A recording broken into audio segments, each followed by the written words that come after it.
I'll just jump right in. Marshall McLuhan's idea of the discarnate man, whose organs without bodies are extended across the global digital nervous system and dialogic interaction with multiple others, provides new opportunities for the emergence of religiosity, the irruption of the sacred, as Mircea Eliade called this kind of spontaneous emergence in direct encounter with divine through hierophanies of all kinds. We must get used to the idea of recognizing hierophanies absolutely everywhere, he writes, and the digital surround is emphatically not excluded from such consideration. More recent thinkers like Bruce Powell, William Irwin Thompson, and Mark Hansen have written on the significance of new media to the evolution of religion, using McLuhan's work as a prophetic lens, and heralding, in the words of Thompson, a movement towards the beginning of a unique, universal, self-similar architecture of consciousness that is based upon individual experience and not upon priestcraft, rigid dogma, and collective forceful indoctrination. As we struggle to adapt our extended nervous systems and the discarnate non-local interactions produced by this arrangement, the nature of self-awareness is transformed from private individual enclosed in a three-dimensional physical body to distributed lattices of consciousness, and yet the obsolescence of a particular notion of individuality, private individuality, does not necessarily equate to the doing away with all notions of individual selfhood, as the digital architecture comes to mirror the consciousness of which it is an extension, and personality takes form in the relationships cultivated or reflected upon both within and alongside the digital surround. An expanded notion of selfhood comes into focus, not separate from the world, but constantly in relationship with the whole as well as with what is beyond it. In the 10th century Indian philosophical school known as Pratyabhijna, self-recognition, we may find an analogous description of such an awareness now retrieved by digital technology. Much has been made of Marshall McLuhan's statement in Understanding Media that electronic technology, in particular the computer, herald the potential for a new relationship between humanity with itself and to our shared environment. McLuhan writes that today, computers hold out the promise of a means of instant translation of any code or language into any other code or language. The computer, in short, promises by technology a Pentecostal condition of universal understanding and unity. The next logical step would seem to be not to translate, but to bypass languages in favor of a general cosmic consciousness. There is, of course, the influence of Jesuit philosopher Teilhard de Chardin evident in this statement with his concept of the new sphere, a sort of psychic and mental unity of thought existent within and beyond the individual minds who participate in it, as well as give it shape and formulate its content. McLuhan specifically refers to Desjardins' concept in the Gutenberg galaxy, describing it as the technological brain for the world and a refinement of the earlier Christian concept of the mystical body of Christ, which according to McLuhan becomes technologically a fact under electronic conditions. More recently, Jose Arguelles has posited that the internet and digital media technology represent a kind of halfway point or necessary step on the way to such a vision of planetary unity and spiritualization as was posited by Desjardins, among others. He sees in these technologies collectively comprising an environment which he terms the technosphere, the means of electronically linking up the new sphere prior to the mystical moment of the omega point, that being Teilhard's term, making the case that in technologies such as the smartphone, each person finds his or her individual world compressed into an electronic instrument the size of the palm of the hand. This is the technological analogy or precursor of the new spirit concept of psychic compression and interiorization, allowing everyone to shrink or compress his or her universe into this little device. This idea of psychic interiorization, of recognitively connecting one's individual microcosmic subjectivity to the wider macrospheric whole, is one that defines much of the thinking in relation to the evolution of religion towards what 20th century Indian philosopher Yogi Sri Aurobindo Ghosh called the subjective age. Aurobindo, a contemporary whose views share much with Teilhard de Chardin, though working from the perspective of Indian religious philosophies, posited an evolution towards subjectivity as the primary determinant and site of religiosity in the coming world age, and recognized technology's role in bringing such a state about. His contemporary German integral philosopher Jean Gebser had much the same vision in mind when he wrote his work, The Ever-Present Origin, which posits the emergence of a simultaneously universal and trans-temporal as well as personal consciousness of origin, the itself, which is on the one hand the central or deepest core, the intensity in us, which is time-free and corresponds with the pre-spatial, pre-temporal presence of origin, what the Buddhists might call your original face, and on the other hand, this identity of origin itself, which pervades and suffuses everything, the becomes transparent for us, even as the world, even the non-world, becomes diaphanous, that is, transparent to this essentially spiritual principle. Gebser, like McLuhan and Aurobindo, also lays out his own macro-historical perspective on religious cultural evolution, in McLuhan's case in terms of technology, perceiving a movement through 5 distinct stages, and this is Gebser, or modes of perception in the history of humanity: the archaic, magical, mythical, mental, and emerging integral consciousness structures. Such macro-historical views serve to situate and orient one towards the present in terms of the temporal dimension, contextualizing and revealing the nature of the inhabited moment and one's place within it. In addition to William Herman Thompson, religious studies scholar Christopher Partridge has also put forth a view regarding the evolution of religion, which stresses many of the same themes. Among them, individual religious experience unmediated by formal institutions, authorities, or dogma, as well as a concern for synthesizing the views and symbols that have been excluded or marginalized by the dominant religious currents in the modern West. This content is collectively referred to by Partridge as occulture. Those often hidden, rejected, and oppositional beliefs and practices associated with esotericism, theosophy, mysticism, New Age, paganism, and a range of other subcultural beliefs and practices. This is not limited to only ostensibly religious content, but extends into the realms of popular culture as well, in which popular cultural forms, including literature, film, and music, are becoming increasingly more visible vehicles of religious images, symbols, and categories. Further, this process of the re-enchantment of the secular is indicative of a subjective turn at the general cultural level. The acceleration of the democratization of subjectivization since the 1960s has meant a shift away from life lived in terms of external or objective roles, duties, and obligations, and towards life lived by reference to one's own subjective experiences. There has been a sacralization of subjectivities, an increasing focus on states of consciousness, emotions, passions, sensations, bodily experiences, dreams, visions, and feelings. Turn within.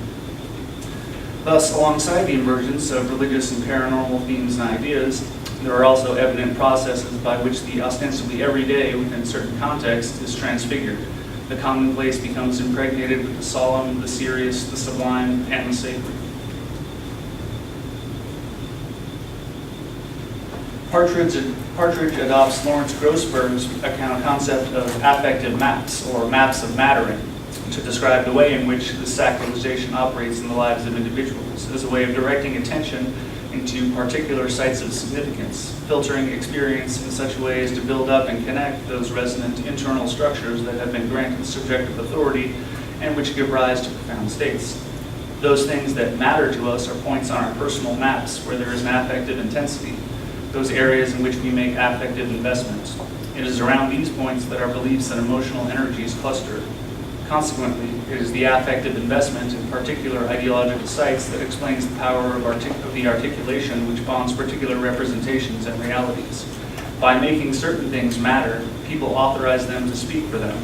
People give authority to that which they invest in. They let the objects of such investment organize their emotional and narrative life and identity. While the terms, symbols, and content which are granted such an affective investment have changed, and in many cases function within new semiotic systems idiosyncratic to the individual media user, evoking McLuhan's aphorism that the corollary to the medium is the message is that the user is the content, there nevertheless persist structural features and imperatives related to the production of religiously affective states of experience. And these are evident in the history and evolution of religious cultural systems.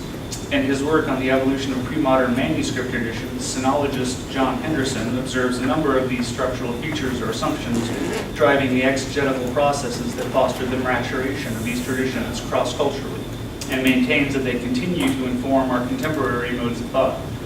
He writes, traditional commentarial assumptions or presuppositions have persisted or reappeared in the modern world in fields ranging from literary criticism to Marxist ideology to elementary particle physics, perhaps an indication that some of them have a universal psychological or cultural basis. Among these, the most universal and widely expressed commentarial assumption regarding the character of almost any canon is that it is comprehensive and all-encompassing, that it contains all significant learning and truth, that it extends over everything that is known or everything that is, a vision of cosmic comprehensiveness or of totality and wholeness. A second most common commentarial assumption is that they are well-ordered and coherent, arranged according to some logical, cosmological, or pedagogical principles, organized by some pattern.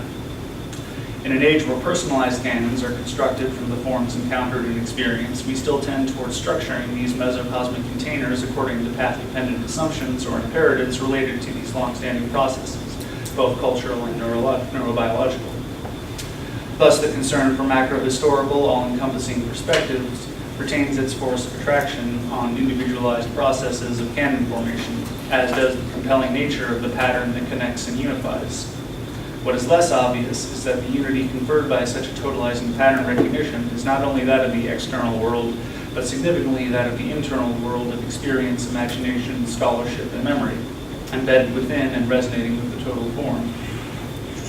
This is corroborated by neurological evidence to suggest that the brain's neurocortical maps behave in an internally related correlational fashion, working to integrate memory, thought, and perception into a coherent whole. It is my contention, following Mark Hansen, Bruce Powell, and William R. Thompson, among others, that the digital media environment as constituted now in the 21st century served to channel that sense of relational wholeness, what Whitehead called the extensive continuum or the vibrational continuum, in a number of ways, leading to the emergence of individualized spiritual or religious experiences on a very wide scale. This would include everything from the paranormal, digital media technology miming extrasensory perception through exposure to Lewin's discarnate condition, to the more complete realizations of unity, wholeness, and integral subjectivity aware of the transcendent or originary sacred dimensions of its own existence and that of the macrocosm.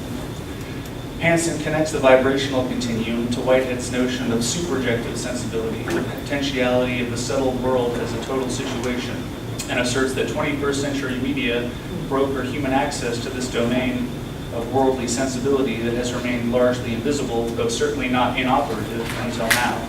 And it adds to this domain of sensibility in every individual act of access.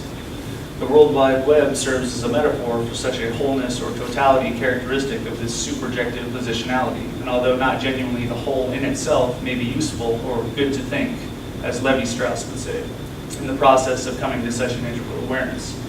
In the contemporary digitally mediated cultural landscape, the traditional lineage lines, forms, and structures of cultural systems, including religious traditions, have become cut loose from their prior cultural bodies and aggregately integrated into a single, all-inclusive spatio-temporal environment, a discarnate, non-local, and ever-present now, represented by the interconnected digital media landscape.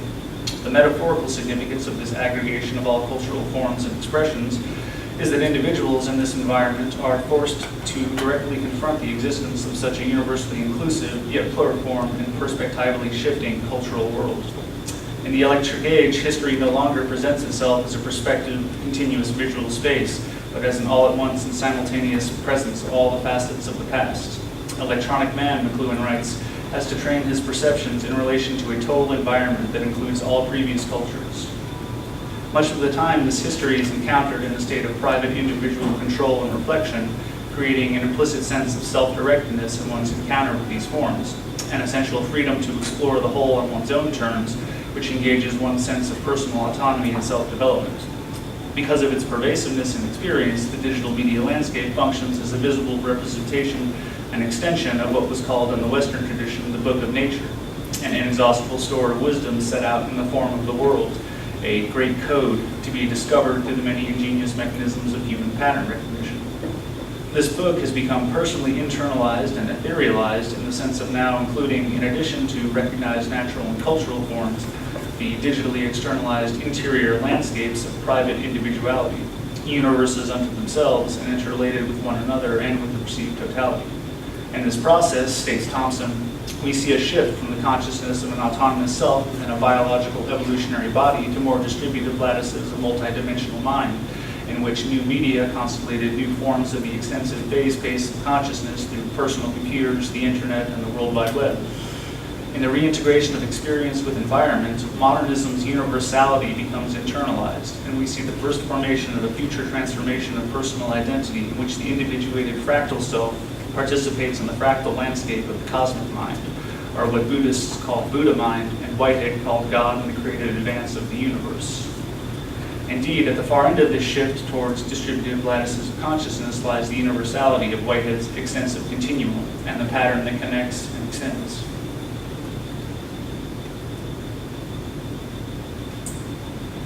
This is perceived through the media user's own experience of the digital world, a lattice of sounds and screens, concepts and experiences, which functions as an analogical mirror, prompting a recognitive awareness of correlational relationships connecting the wired individual to the whole in the fashion of microcosm-macrocosm.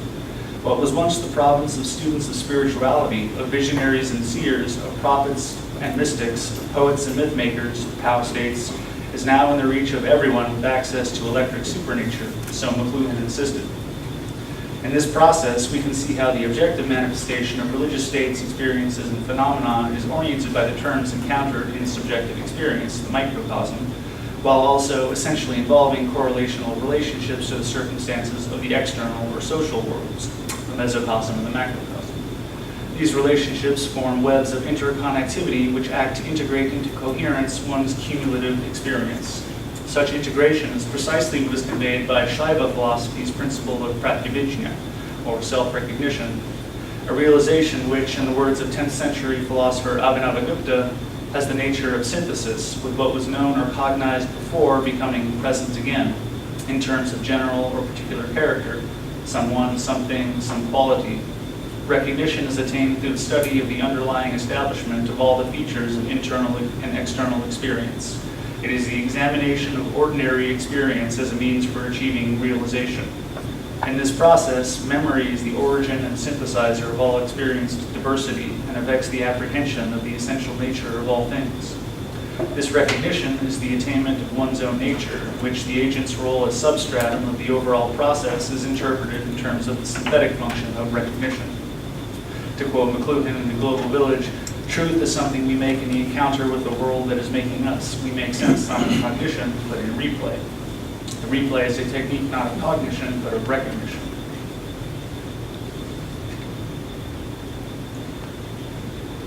There is in this essentially panentheistic conception an inherent universality and transcendent implicit in the individual experience of self, and its recognitive awareness manifests according to the terms of one's prior experience or memory, acting as the means of interface with the whole. It involves one's entire being and is not limited to only conceptual formations or to a knowledge external to the individual person. No objective dialectics of nature or science as visually explainable can stand up to a resonant interface with the existential, McLuhan writes. For testing the truth is not merely matching by congruence or classification, it is a making sense out of the totality of experience, a process of pattern recognition that requires not only concepts but active perception by all the senses. Recognition is a synthesis revealing awareness of this structural interface and its constituent organization, an essential pattern recognition that extends itself throughout memory and cognitive perception. In this sense, the configuration of individual recognition simultaneously emerges as a figure causing its own proper ground within the intelligence and sensibility, a synthesis which puts us on both sides of the looking glass. Pow confirms the contemporary retrieval or emergence of this cognitive form of awareness as a religious mode of perception in the digital media environment. It is the DNA of identity, the code or romance quest that illuminates a pathway through data chaos, the soul itself wholly realized. In the magnum opus we each compose, everything joins with everything else. Forming connections, making patterns, and discerning and cultivating relationships have always been features of life. But the speed, availability, and variety of media content and the ease of its engagement as it presently exists acts to orient human awareness to this essential fact in ways suggestive of an intimately self-reflective omniscience and orchestration. Is it possible that the new world of communications is a reverberation of the cosmic communion, writes Pow? The elements and the spirits seeking and resounding with greater force than ever before, an orchestration that suggests a consort of energies for the purpose of perception. The relationships are not logical, but analogical, the juxtaposition of patterns and pattern makers, the networks of connections waiting for our recognitions. With regard to religion, we can see the emergence of Aurobindo's subjective age, or Gebser's integral consciousness structure, in this shift away from adherence to only the codes of authorized religious canons and towards the book of nature, or the macrocosm as a whole, where personalized canons are formed from materials drawn from the totality in the manner of bricolage. The situation is thus less a case of secularization and more a case of relocation, states Partridge, and that individuals seem not to be abandoning the spiritual, but simply looking elsewhere for it, guided primarily by the needs and desires of the subjective life. In this sense, the reality of religious truths becomes a private affair of individuals, seen as being primarily rooted in individual consciousness rather than in the external world, such that religion no longer refers to only the cosmos or to history, but to individual existence. When the macrocosm has become a midden heap of forms destabilized and unmoored from their situatedness in the structures of meaning established by culture, the individual as desubjectivized entity is on their own and must sift through the ruins of the imploded metaphysical age that now lies behind us, where systems of meaning had been pre-established and fixed for us in advance. Each individual, as John David Ebert observes, is washed ashore on his own world island, where he must act as a bricoleur to retrieve whatever signifiers will make sense out of the path he must create for himself as he lays it out. Each individual today must become his own semiotic machine who constructs his own personal assemblages. Macro-historical meta-narratives, the process of making sense of history and situating oneself within the temporality of the macrocosm, would seem to be essential for this project if we are to hope to emerge on the other side of this process with anything resembling a functional macrosphere. Philosopher Peter Sloterdijk's own attempt at such a construction sees our present post-metaphysical situation characterizable not as the holistic sphere or globe, which was also Gebser's visual icon for the integral age, but as foam. The lively thought image of foam serves to recover the pre-metaphysical pluralism of world inventions post-metaphysically. It helps us to enter the element of manifold thought undeterred by the nihilistic pathos that involuntarily accompanied a reflection disappointed by monological metaphysics during the 19th and 20th centuries. It explains once again what this liveliness is about. The statement, "God is dead," is affirmed as the good news of the present day. One could reformulate it thus: so the one orb has imploded, now the foams are alive. In this formulation, articulated in his 3-volume series Spheres, Bubbles, Globes, and Foams, Sloterdijk sees the metaphysical age extending from the beginning of Greek philosophy to roughly the end of World War II as being characterized by the image of the globe, or a macrosphere, representing a universal cultural container which acts as a necessary means for the individual to connect to the macrocosm. Sloterdijk's macrospheres are in fact mesocosms, the realm of ritual, adiatia, or culture, and not a true macrocosm, which is universal, adidaivata, and which exists dialogically or in a Trinitarian relationality with the true microcosms at the individual level, in Sanskrit, adhyatma. Mesocosms are the bridges to the macrocosm formed by culture, which, according to Sloterdijk, also house individuals and groups as immunological meaning structures. According to Michael Witzel's path dependency theory of cultural traits, there are foundational traits within these cultural mesocosms, such as mythology, that persist and condition subsequent developments. Among the path-dependent traits he identifies, what he calls the Laurasian structure is most central to his argument concerning the evolution of global ecology.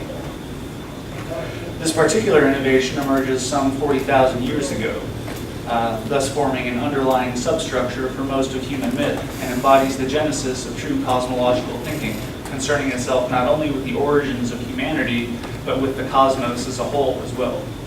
This mytheme, or archetypal complex, will become the basis for those correlative systems in which the individual and community identify synchronistic connections between their own lives and that of the cosmic totality, resulting in microcosm-macrocosm formulations the world over. As Witzel describes it, Laurasian myth is a metaphor applied to everything around us, to the world and to the divine powers that govern it. Laurasian ideology seems to be based on a fairly simple idea, a correlation of the life of humans and the universe. This seems to be very much the kind of spiritual vision articulated by Gebser, Aurobindo, McLuhan, Thompson, Sloterdijk, Howe, and many others throughout history, such as the Pratyabhijna Darshana, and which is returning to prominence with the use of contemporary media. It is not so much a retrieval as it is an ever-present attractor, reformulating itself according to the adaptive needs of subjectivity and the availability, or lack thereof, of symbolic content and sign regimes in the cultural natural environment. As with Aurobindo, Sloterdijk emphasizes the role of subjectivity in bringing out the emergence of a new sphere which is not dominated by conventionalized or merely individualized symbolic forms, but that respects the communal nature of the structure that is being brought into existence. Each individual's right to their own adventure can coexist with a shared honor. The spirit is added soon enough, and with it everything else that belongs to these fragments of the language of participation. It's referring to King Arthur's table. So, and there.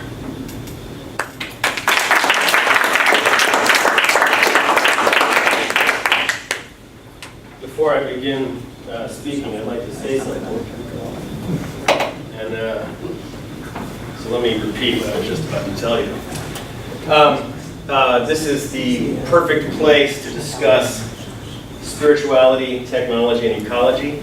And this was perfectly sequenced because I'm also going to talk about vibrations. The 5 ages of communication change, as we all know, as media ecologists, was from the mists of time to about 3500 BC, when orality reigned, to the invention of writing, about 3500. This reigned until the invention of the printing press, which lasted briefly, and then electronic culture, and then digital culture. I say this as 2007 because 2007 was the introduction of the smartphone, and the smartphone was the first purely digital device that swallowed all previous media metaphors before it.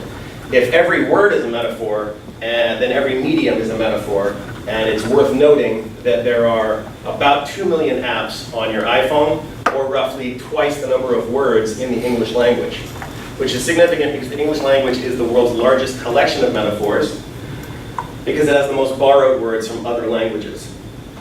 So, and also is why nobody uses these words anymore, and why the words you know in English are bling, fat, jiggy, and there's 2 others, twerk, and it's another hip-hop term, but these are the 5 terms that are most recently added to the Oxford English Dictionary, because rap and hip-hop music is the garden of fresh metaphors, and the OED is the dictionary of dead metaphors.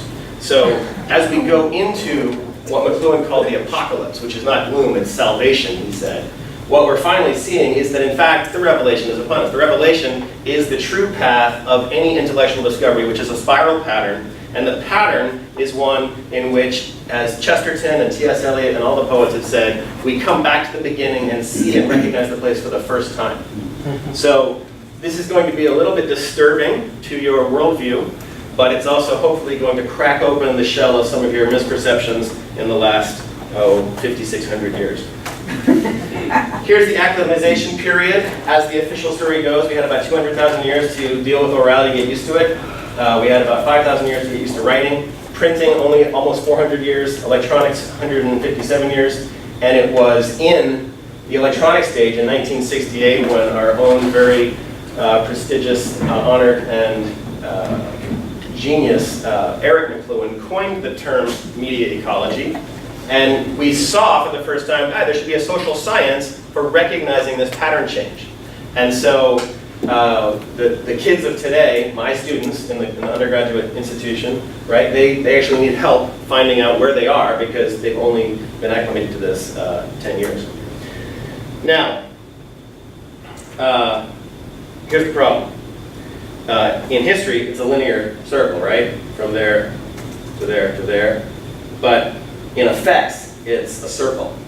So while we're going through technological history, what's actually happening is we're returning to speech. We're returning to orality. You can call it secondary orality, as Walter Rawlings did. You can call it tertiary orality, as some do. You can call it secondary literacy. I don't care what you call it. The point is to recognize that what we're doing now, technologically speaking, in 2017, is returning all of our technologies of communication to speech. Everything is speech to text and text to speech pattern recognition software. So your GPS talks to you, you talk to Siri, your fridge talks to you, you say, open the freezer door, Hal, I want some ice cream, as Robin Williams tells you in his stand-up comedy routine, and the freezer door says, not so fast, Fatso, I've been talking to the scale. You lose some weight, and then we'll talk about the ice cream. So the fact that you can now talk to your Amazon Echo in a narcissistic way, you, Narcissus, and Echo in the same myth, shows us that we're going back.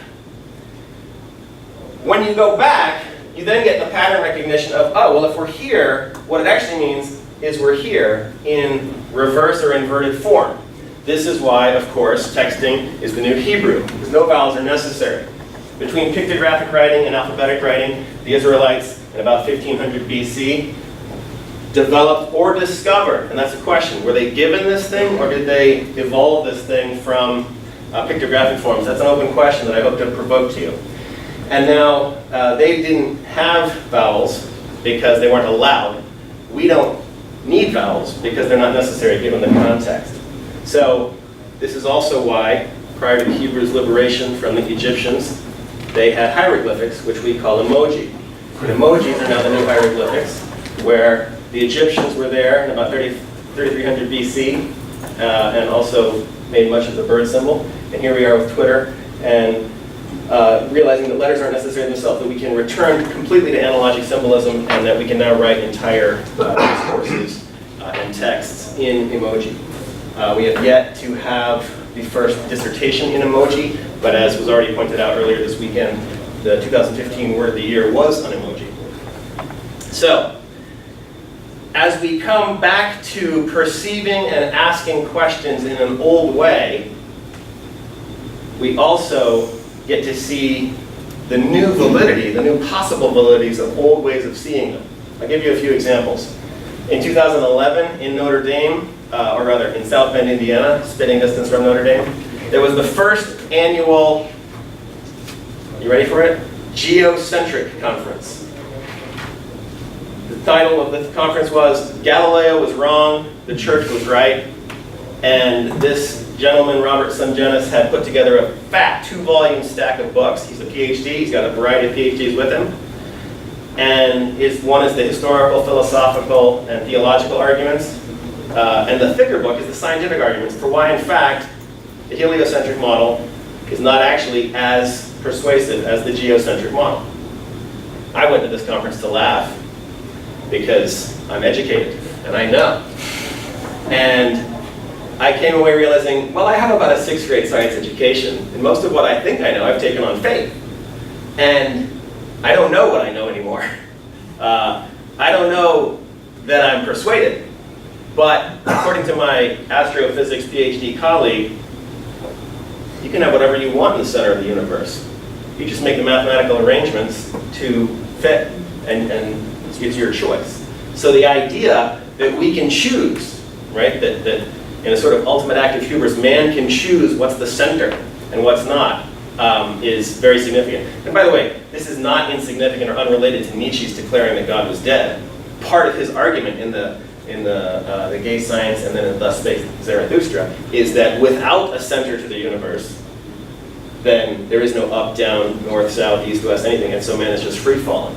So for Nietzsche, the cosmological loss of the center was everything, as it was for T.S. Eliot, the center cannot hold, etc. So here's a TED Talk with Evan Grant, and this is where I'm supposed to have sound. How do I get it louder? Do you know how to get this off? There's a volume on the... He's an academic, he needs you to go It and seems touch to it. me that there's this latent potential everywhere, all around us. Everything gives out some kind of data, whether it's sound or smell or vibration. And through my work, I've been trying to find ways to harness and unveil this. And so this basically led me to a subject called cymatics. Now, cymatics is the process of visualizing sound by basically vibrating a medium such as sand or water, as you can see there. So if we have a quick look at the history of cymatics, beginning with the observations of resonance by Da Vinci, Galileo, the English scientist Robert Hooke, and then Ernest Chladni, and he created an experiment using a metal plate, covering it with sand, and then bowing it to create the Chladni patterns that you see here on the right. Moving on from this, the next person to explore this field was a gentleman called Hans Jenny in the 1970s. We'll pass it out. And he actually coined the term cymatics. And then bringing us into the present day is a fellow collaborator of mine and cymatics expert, John Stuart Reid, and he's kindly recreated for us the Chladni experiment. What we can see here is a metal sheet, this time connected to a sound driver and being fed by a frequency generator. And as the frequencies increase, so do the complexities of the patterns that appear on the plate, as you can see for your own eyes.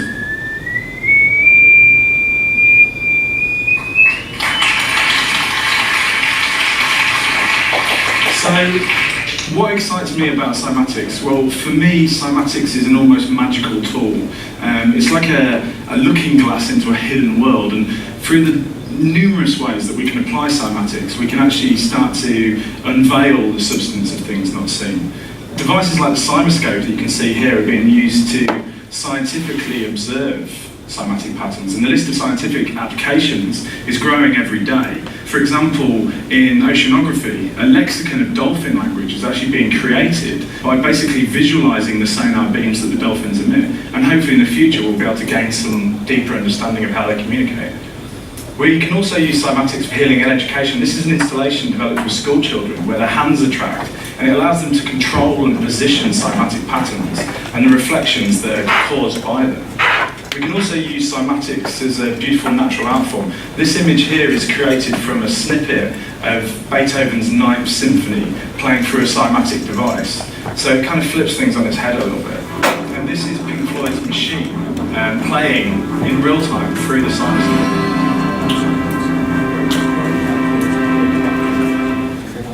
We can also use cymatics as a looking glass into nature, and we can actually recreate the archetypal forms of nature. So for example here on the left we can see a snowflake as it would appear in nature, and then on the right we can see a cymatically created snowflake. And here's a starfish and a cymatic starfish, and there's thousands of these. So what does this all mean? Well, there's still a lot to explore, it's early days and there's not many people working in this field, but consider for a moment that sound does have form, and we've seen that it can affect matter and cause form within matter. Then sort of take a leap and think about the universe forming, and think about the immense sound of the universe forming. And if we kind of ponder on that, then perhaps cymatics had an influence on the formation of the universe itself. And here's some eye candy for you from a range of DIY scientists and artists from all over the globe. And cymatics is accessible to everybody, and I want to urge everybody here to apply your passion, your knowledge and your skills to areas like cymatics. And I think collectively we can build a global community, we can inspire each other, and we can evolve this exploration of the substance of things not seen. Thank you. Okay, pay close attention to what he said, because he's a secular artist, and the next guy is Seth Putterman at UCLA, a secular scientist. And these guys are speaking the language of religion. Faith comes by hearing, the top of the senses, not seeing. And faith is the evidence of things not seen. What he just described was that cymatics was a tool, a magical tool for unveiling the substance of things not seen. Okay, so keep that in your mind as we go to the next video. It's a process called sonoluminescence. This is from a BBC documentary. The first time I saw sonoluminescence was in a darkened room. I was transfixed to look at this spherical flask of fluid. And you look into the center, and in the center see a glowing blue-purple light, which could be seen with the unaided eye. It looked like a star in the heavens.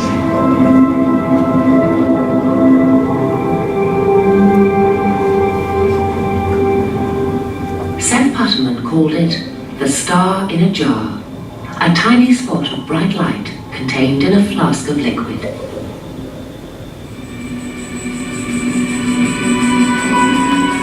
This star in a jar is made when a sound wave is passed through a small bubble inside a flask of liquid. And this sound wave makes the bubble do something remarkable. First it expands, then it collapses.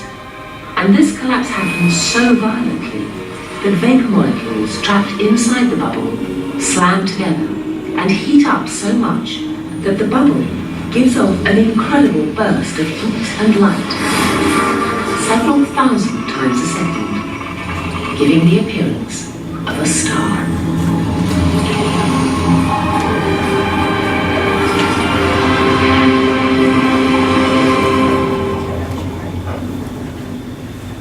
What made the phenomenon so exciting was the temperature of this star in a jar. On its surface alone, the light burns at tens of thousands of degrees. And Seth Butterman now contemplated a tantalizing possibility. Could the core of the collapsing bubble be even hotter? Hot enough for fusion?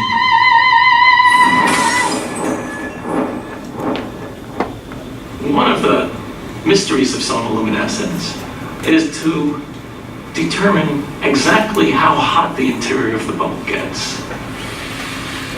In the sun, the interior can be millions of degrees, hot enough to cause fusion. And the thought crossed my mind that perhaps inside the collapsing bubble, the interior of the bubble might also get hot enough to cause fusion.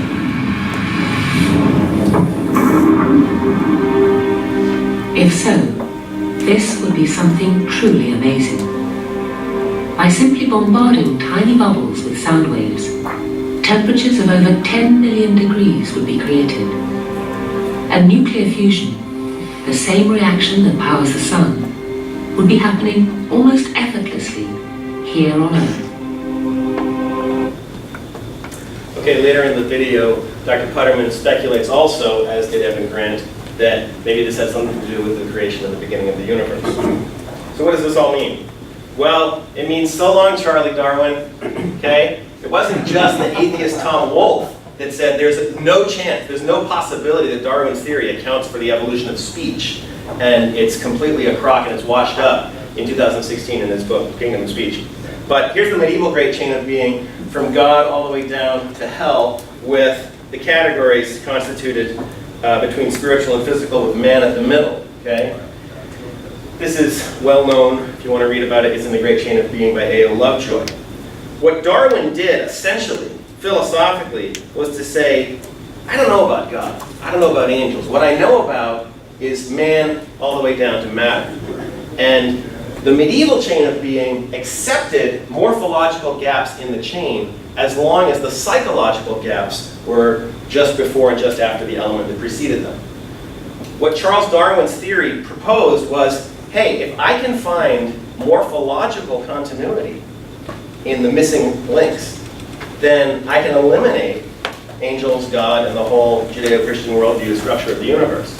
And as you know, he died frustrated because he never found them. He thought his finches, for example, demonstrated this vast in-between species, but retroactively, evolutionary biologists told us, well, actually, that wasn't macroevolution at all. That was just a normal thing that happened within microevolution. So the truth is, the more scientifically we discover and take Darwin seriously, the less evidence we have for any of his original theories' postulation that there were these missing links. Periodicity of sound waves' effect on matter, however, do actually explain morphological gaps. They're triadic in nature, configuration, wave, and power. They parallel the Trinitarian structure of reality at the sub- and macroatomic level. And this parallels, of course, the Christian Godhead of Father, Son, and Holy Spirit, as well as Nick's entire tripartite structure of reality in his presentation. Periodicity of sound effects on matter may be a better explanation of morphological gaps in the evolutionary record than either archaeology or paleontology has so far given us. And I don't want you to get worried, because nobody at the Creation Ministries Museum in Kentucky knows about sonoluminescence or cymatics.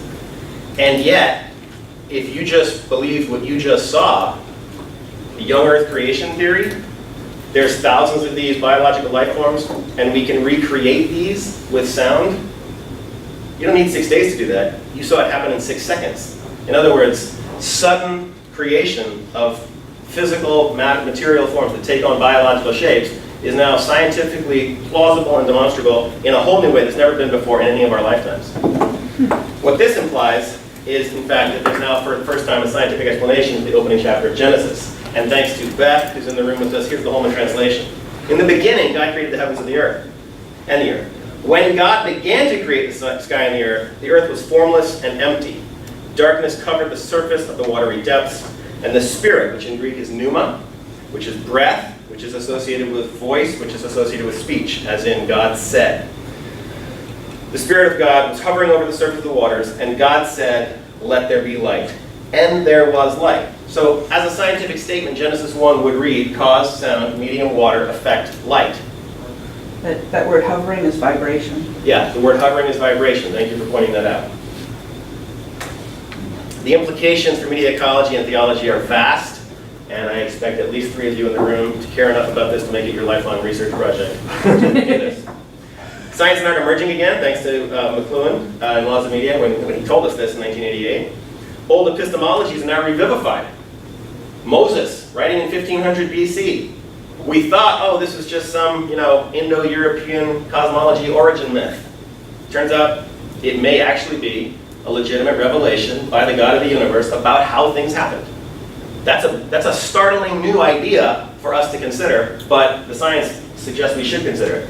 This also brings into question the McLuhan-Logan alphabet thesis in The Alphabet Effect and Alphabet Mother of Invention, because it begs the question again, did the Hebrews wandering out of Egypt evolve their pictographic symbol system, or did they have a cymatic experience on the top of Mount Sinai, which Stan Tenen and the Mirror Project and Leonard Horowitz and other scholars, some of them fairly esoteric, fairly weird guys, but interesting, claim could have been God speaking and the cymatic effect of the sound wave creating these shapes of the letters. What's most interesting about it is the weird little details that Scripture gives you, and one of them is that God's finger wrote the 10 Commandments. Moses comes down from the mountain, and if you read the Deuteronomy account as well as the 2 Kings account, you know that it's an acoustic event, because as he comes down from the mountain, the voice of God is behind him. So the people of Israel, or the former Egyptian slaves, the Hebrews, see him while they hear God's voice, and then he sees what they've done with the golden calf, okay? The golden calf being the ox, which is the first pride of place letter of their new alphabet. A is for ox, the aleph is the ox. And so even though they get rid of this symbol system of Egyptian letters, they still remember it in the first. In Greek, I am the Alpha and the Omega is what you hear in the New Testament. But in Hebrew, it would be I am the Aleph and the Tau, I am the ox and the cross, which is an interesting symbolic connection as well with the fulfillment of the prophecy in terms of the incarnation of God in Christ. And he smashes the rocks. But Scripture tells you he goes back up the mountain when he gets the second pair, and Scripture is very clear on this detail. Moses writes the second set of the commandments, not God. So there's this interesting, what's going on there. All right, so that's it. Weird, huh?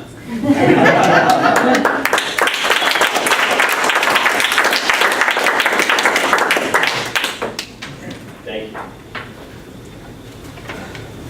And do you need this? So can we kill the screen? How do we just There's not a switch. just off? There we go. Okay, I'm Sister Judith Ugochukwu from Duquesne University, Pittsburgh. And my paper is Cyberspace and the Flourishing of Human Relationships. Any new technology or idea or tool, while enabling a new range of activities by the user, pushes aside the older ways of doing things. That is by McLuhan, 1998. Hence, modern technology has pushed aside our old way of doing things and introduced a host of issues that do not fit the previous framework of ethical paradigm. Without an agreed upon moral compass to navigate the intricacies of these new technologies, ethical behavior in cyberspace has become a critical issue, while uncivil activities that barely existed in the past have firmly taken hold in the contemporary society. Technology, including the internet and cyberspace, creates an environment of private communicative space that enables people to control their online interaction with others, their behavior, or the use of space. Because the cyberspace transcends both physical and virtual barriers, we are frequently confronted with situations of blurred social boundaries that raise serious questions about violating the ethical lines of human relationships online.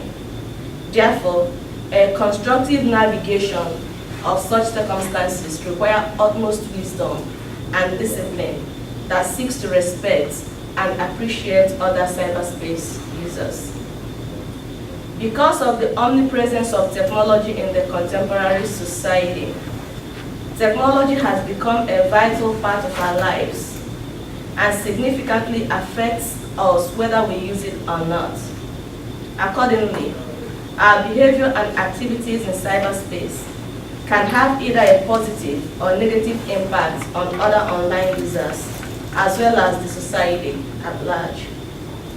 Considering Pope Francis' encyclical, Laudato Si, this paper explores how we can employ technology as a source of human flourishing and a tool for improved interpersonal encounters online.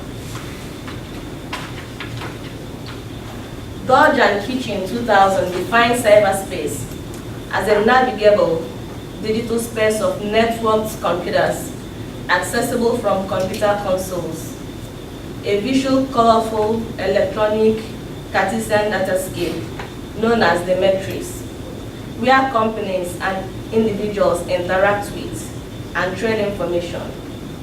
The conceptual space within information and communication technologies, ICTs, rather than the technology itself. William Gibson first introduced the notion of cyberspace in his novel, New Romancer, where he imagines cyberspace as an artificial environment that provides realistic three-dimensional sensory experiences that allows a long-distance face-to-face interaction between people. And that is by Gibson, Dodge Kitchen 2000. Cyberspace does not consist of a homogeneous space, but of a myriad of rapidly expanding spaces that provide a different form of digital interaction and communication. These spaces include those existing within the technologies of the internet, virtual reality, and conventional telecommunications such as the phone, fax, and that is by Dodge and Kitchen also. McLuhan 1998 notes that, I quote, every technology extends or amplifies some organ or faculty of the user, unquote, and therefore causes a resultant closure, which stems from equilibrium in sensibility. Technological servitude, he argues, is a prevalent disease among many members of the online community, which creates slavish dependence of cyber technology, who have little or no regards for the effects of technology on community flourishing. Though cyberspace creates opportunities for virtual online encounters with others, it can also create isolating walls between and among people, where some users withdraw, lose touch with the rest of the world, and fail to contribute to the ongoing dialogue that promotes the common good. The cyberspace is a different form, is different from other forms of social media because of the extensive reach as well as the relative anonymity it permits.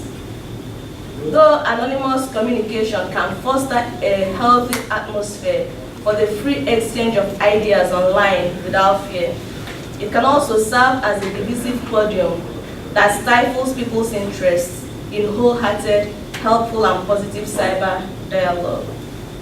Because of online anonymity, some cyberspace users tend to act with impunity and with total disrespect for other users, forcing some cyberspace users to isolate themselves from online interaction to avoid cyberbullying and its associated risks. Although technology creates space for online encounters with other people, cyberspace users are prone to withdraw in their personal space and therefore lose touch with the rest of the world and resort to excess or misuse of technology. One of the fundamental features of modern life is the emergence of technologies that make data collection and processing extremely efficient. Thus, most of what we do and most of what we are is recorded outside of our homes. Let's see, 2007 says that. Consequently, it has become increasingly difficult for people to engage in everyday life without leaving a digital space. Invasion of privacy is the most severe problem associated with information societies. And quote, the loss of privacy diminishes our sense of individuality and identity. That unique, singular world of values, dreams, secrets, and distinctive characteristics that define who we are. That is by Wood, 1996. These marketing ploys, which marketers exploit to obtain consumer information on cyberspace, leaves cyber consumers susceptible to identity theft and other forms of illicit online activities, since cyber users have no control of who gets access to their information once they log online. Technology, including the internet and cyberspace, constitutes the environment of the space and gives us a much wider range of control over how interactions work in that space. However, the cyberspace, just like physical places, include and exclude participants. Cyberspace, like walls and windows, can hide and reveal, create a sense of sharing and belonging, or a feeling of exclusion and isolation, and can reinforce or undermine them versus us feeling in human relationships. Merowitz, 1995. The web of corrosion in relationship and role boundaries in human relationships is seriously alarming to cyber scholars, because when separate social situations are combined, one's appropriate behavior may become inappropriate, and when a particular private situation becomes more public by being merged into other situations, behavior style must adapt and change. So the blurring of different situations change the pattern of role behavior and alters the texture of social reality. Merowitz, 1995. Hence, using the cyberspace without social filters, advertently or inadvertently, leads to the blurring of appropriate and inappropriate behaviors, as well as that of social and private boundaries. Because modern technology has introduced a host of ethical issues that did not exist in the past, the contemporary society needs to develop a fitting ethical paradigm that helps to guide the use of this new media.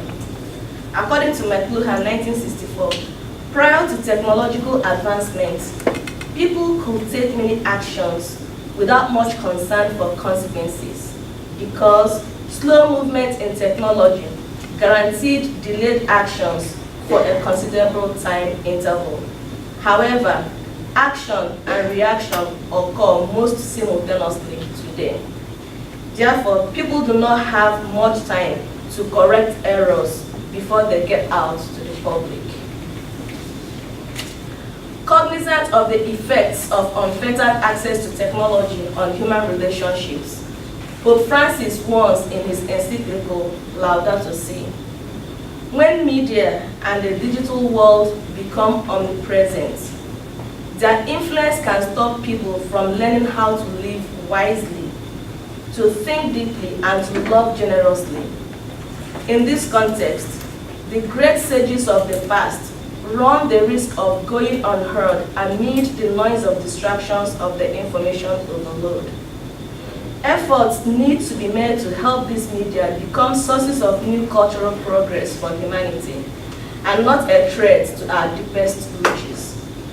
True wisdom, as the fruit of self-examination, dialogue, and generous encounter between persons, is not acquired by a mere accumulation of data, which eventually leads to overload and confusion, a sort of mental pollution. Real relationships with others with all the challenges they entail, now tend to be replaced by a type of internet communication, which enables us to choose or eliminate relationships at a whim.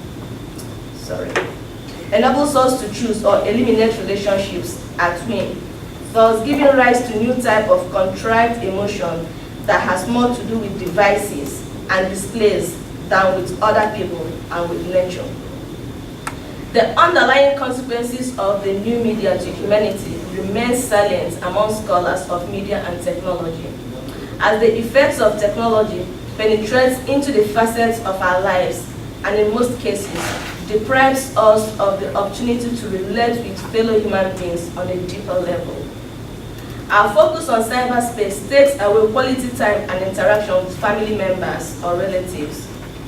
We are distracted at meal times or family times because we are fixated on online, albeit virtual relationships. The cyberspace not only influences our relationships with family members, but also affects how we relate to other members of the society. Postman 1982 clearly stipulates that the effects of technology are always unpredictable, but not always inevitable.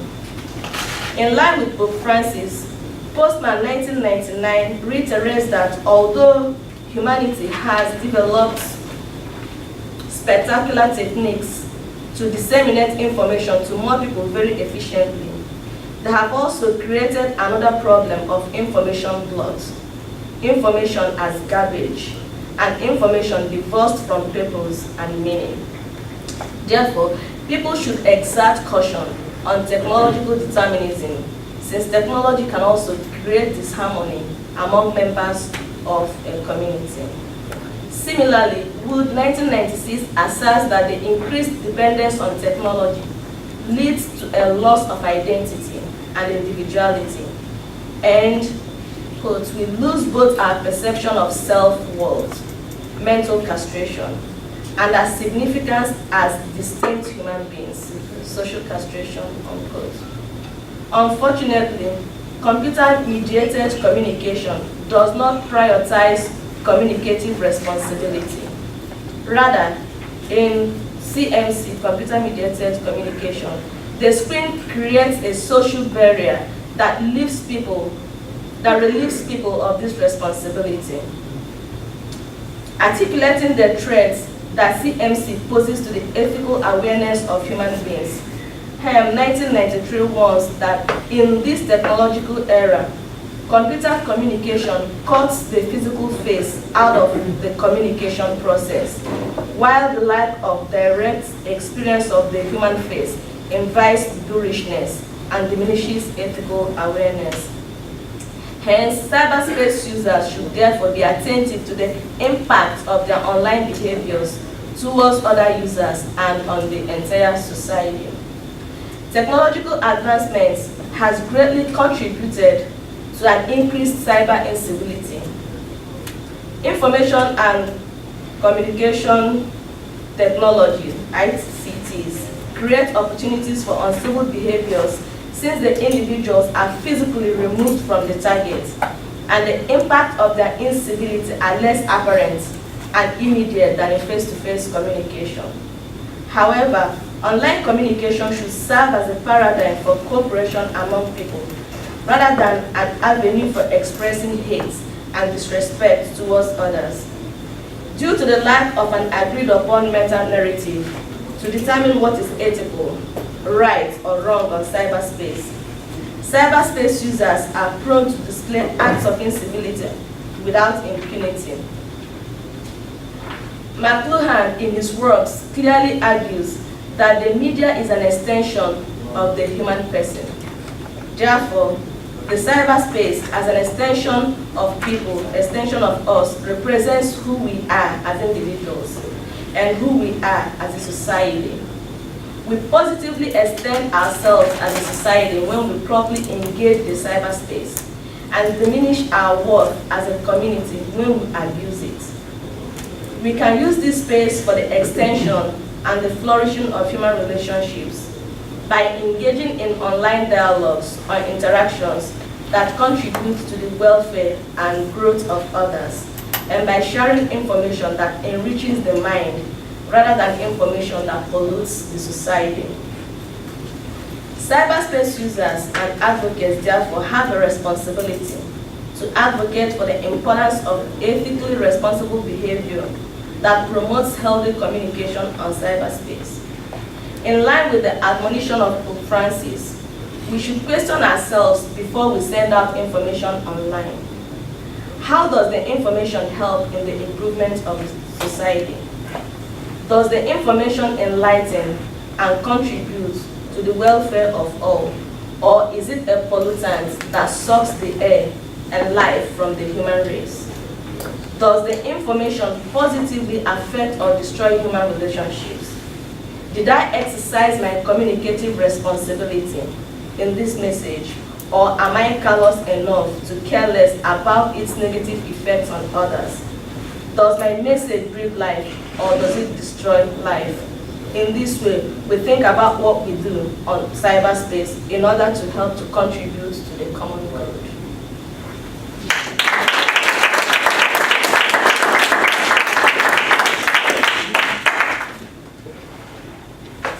Phil, how are we doing on time? You have about 15 to 20 minutes for Q&A.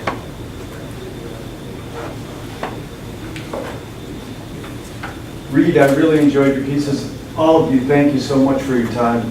I was wondering if you explored the experimental filmmakers from the 60s. Even Marshall McLuhan made an experimental film with Citizen Jane called A Burning Wood, which is a phrase from Finnegan's Wake. So there's like Jordan Belson, who basically inspired Kubrick to make the Stargate sequence in 2001, a film that Stanley Kubrick says he made because of Marshall McLuhan. And there is the Whitney brothers, and there is Tony Conrad's The Flicker, psychosomatic cinema. So this phenomenon you talk about is amazing, but we had a rich experimental film scene doing that in the 60s till the present. That's one part I'd love for you to talk about, if you explored that at all. And also, just to put it in the McLuhan world, without McLuhanisms, is the extension of the body.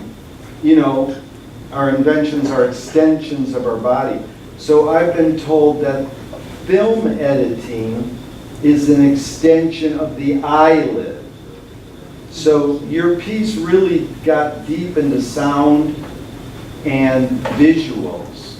So why do we have eyelids and not earlids?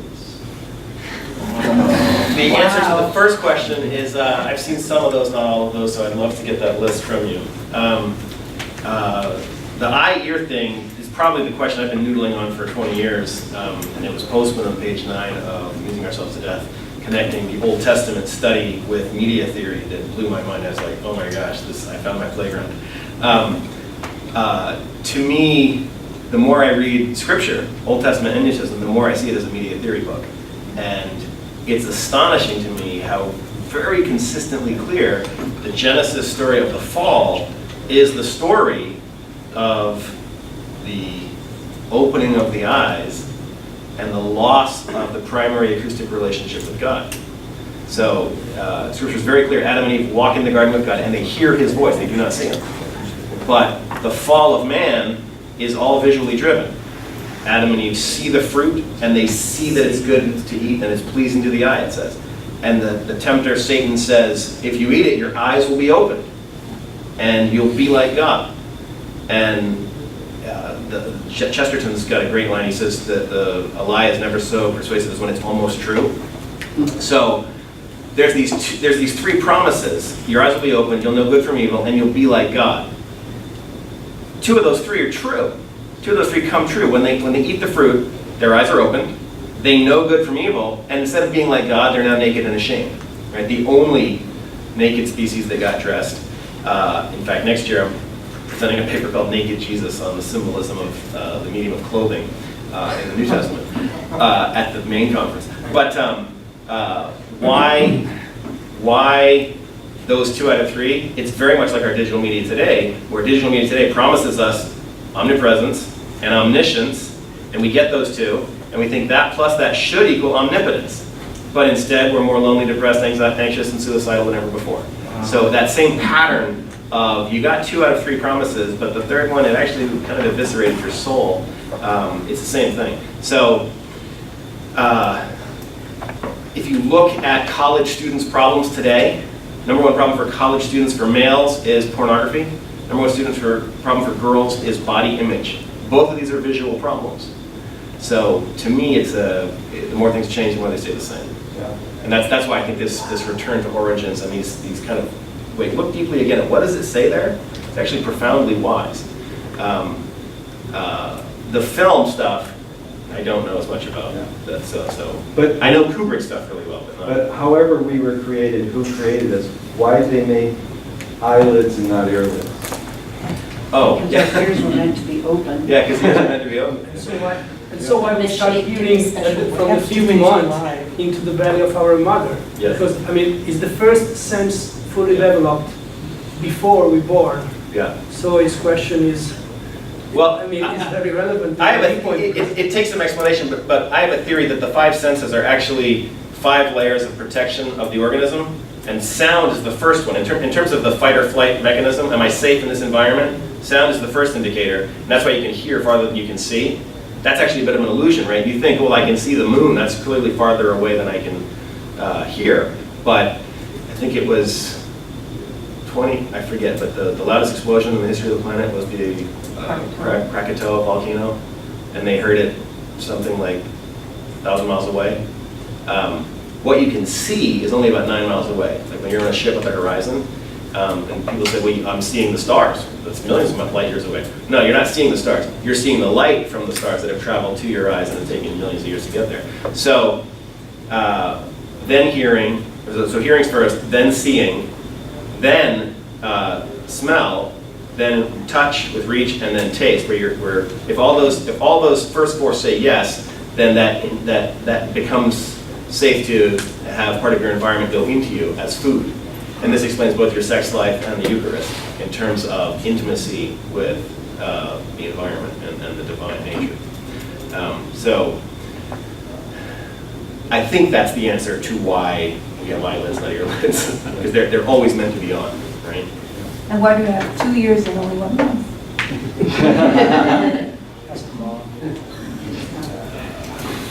Got a question over here. These papers have blown my mind to the extent that I don't think I'm going to be okay today. So this was really the Media good. Ecology Association Convention. That's what we aim for. Good job. Well done. Nicholas Collins, I was wondering, and as I was listening to yours, what I kept thinking about was Durkheim's differentiation between magic and religion. I don't know if you, but what magic is when you take for his differentiation, magic is when you take the sacred and make it profane, and religion is when you sanctify a space. And I was wondering, as I looked at yours, which you think is going on, or are both going on in your description? Question. Gebser, he talks about the stages of consciousness, and he also talks about how there's efficient forms and deficient forms, and when a new structure of consciousness emerges, the previous ones often become deficient, or they express deficiencies. So, say magic will devolve into sorcery and things like that. So I think maybe that's possibly what Durkheim is referring to in that kind of distinction, where he really separates magic from the sacred or religious in that sense, as opposed to seeing it as another stage or form of expression, which is not necessarily distinct, but really just a part of the process leading to other stages, just expressing religion in a different way.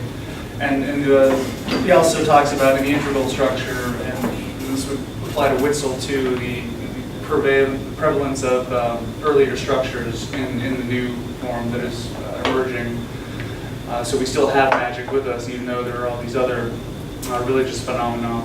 And so the magical mentality is still a constituent aspect of, even pattern recognition and sympathetic magic is very much related to the types of correlational thinking that I'm talking about as central to the processes of greater spiritual realizations and developments, which are more integral as opposed to just being paranormal or magical. But I think they do function according to the same sorts of logic. It's also interesting in the light of, the Lowell says that which desacralizes a given reality becomes the new sacred. And the number one term used in the advertising of the smartphone for Apple was magic. I would argue that by your definition, what Apple iPhones and smartphones in general are doing is profaning the, how did you put it? The sacred? Yeah, that's, but through that illusion of magic, right, everybody gets one. I don't know if you know this, but there are more smartphone owners on the planet than any other category, than any other literally sociological determinant in terms of how can you break up the human species. In other words, the smartphone is the new Catholic Church. The smartphone is the new universal thing we do. But that also explains why smartphone users are so numb and desensitized and disincarnate and depressed and, anxious. Because you can't, where do you go from here? I just took 12 students through the Glacier Express in Switzerland, the most beautiful ride you could ever hope to be on in your life. And 4 or 5 of them missed 80% of it because they were on their smartphones. And more and better reality was here than out there. And so every so often they'd realize they missed something, but it was like, well, I'll just look it up on the website later. Right? This was the real thing. Yes, I'm not actually in your field, and I'm not an academic, and I'm a little bit nervous to ask this question. I am in veterinary medicine, and so we have to have an incredible intuition. And actually you were saying that sound is the first thing that we hear.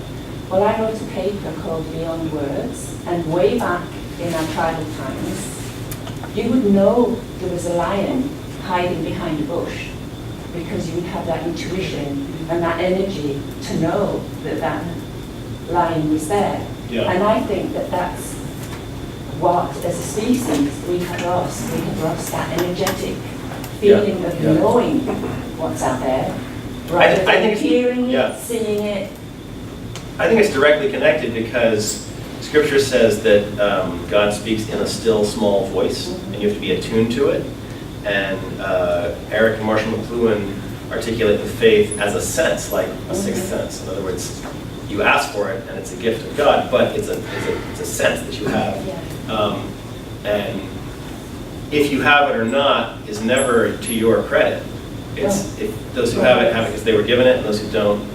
No, we've lost it. As human species, we have lost that. I think there is a case to be made for kind of transformation in that intuitional sense extended through the digital environment. I think people can sense each other in new intuitional ways. And body language is everything. I mean, it's more than oral, seeing, hearing. But also how deaf people can hear who's in the room and know more than people that have sight. Jacques Lusseron's book, And There Was Light, is a fantastic illustration of that, which again, McLuhan's turned me on to. Canon's a different way of knowing things. Cymatics, it seems like it could almost be a theory of everything, or apply to so many areas. You thought out how it could apply to quantum mechanics, wave theory, thought about it, but I don't know enough about quantum mechanics to know what to do. But he dedicates the book. This is volume 1 and 2, which was just translated into English in the last 20 years. He dedicates the book to Rudolf Steiner, who's a pretty interesting kind of esoteric Western philosopher. Started the Steiner schools and a lot of the alternative education systems that took off in Germany are now pretty popular in America with Waldorf schools. But also, one of the things this is most interesting about is sonoluminescence and cymatics explains the most common answer or objection that evolutionists have in their argument with creationists. And that is, how could there have been light if the sun wasn't invented till the 4th day? And sonoluminescence gives you that answer. So again, there's a really interesting, not so fast with your, know-it-all scientific attitude, because there might be more science that we are now uncovering that actually answers that question. So, I mean, to me, it's totally amazingly interesting times to be alive in. But what shocks me is how this has been out for 30, 40 years, but I don't see anybody talking about it, which is why I wanted to throw the rotten egg into the room. I hope we have time for this one question. The gentleman here, I think I'd like to have evolved earlids. Certain clamorous, offensive sounds and so on. But I'm going to ask you a question about the other end. It has to do with that I inferred from your film. Tibetans in religious practices, I forget the name of the horn, it's a very long horn, it's like the one they have in Switzerland. Shofar? Shofar. It's very long, 15 feet long. And I have certain piercing sounds that reach me. I was watching the woman sing the high note and broke the glass. That if I'm driving, I have to shut the sound down because it's so powerful, overwhelming. And there is a couple specific things. Bocelli's Conte Partito, Nessun Dorma. They're so powerful to me that they pierce my right through. So, O Holy Night. But also Celine Dion has some beautiful songs. But not all of them. But if I hear some, I have to just shut it off or pull over because I get so emotional, I might start tearing. But there's a whole hearing connected with that. Could you comment on the high end of listening to certain sounds? Because some religious practices do it deliberately to try to stimulate a higher consciousness or whatever, spiritual time. There's a lot there. I know in the Hindu creation stories, the universe also starts with the great sound Om, and it's this long drawn out sound. National Geographic in the last 15 years, I wish I had the magazine article because it jumped out at me and I forgot to make a photocopy. But they pointed out that Everest climbers at a certain altitude, and I want to say it was 15,000 feet, but at a certain altitude, they all reported hearing celestial choir. You're like, wow, it's a really weird thing for National Geographic to report. And yet, there it is. The fact that everything has a frequency, right? So you can actually, I don't know if any of you are opera singers, but you can actually shatter a wine glass if you hit the frequency of the glass. If you've ever seen that done live, it's a very impressive performance. Just like when you just rub your finger on the circle and it makes that sound. One of these esoteric researchers I referenced is looking back at Old Testament miracles, and his speculation is that miracles are not, as was traditionally defined, the suspension of natural law.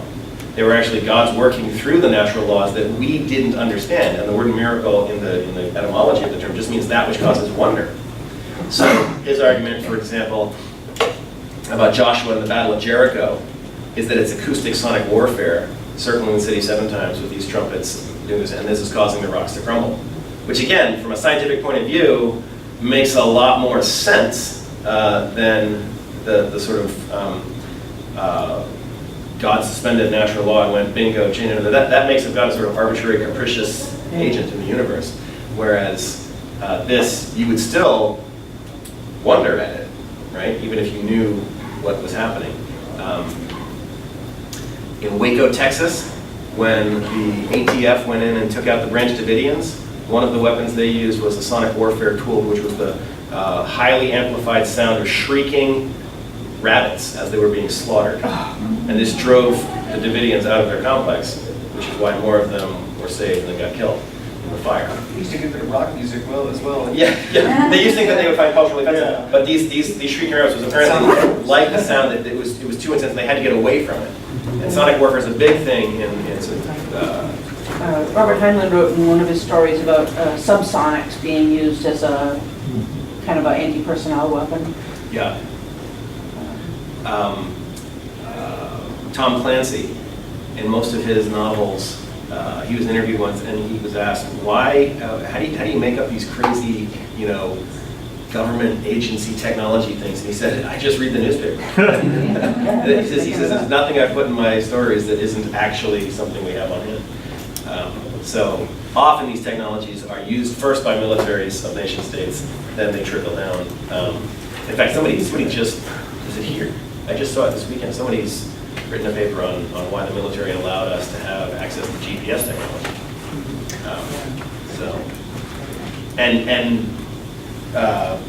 The Catholic guy, I forget his name, but who did the Galileo was wrong, the church was right, he claims that NASA's GPS system is based on a geocentric Earth-fixed set of mathematical assumptions, which, I don't know if that's true or not, but it's at least a claim you can investigate to find out if that is the case.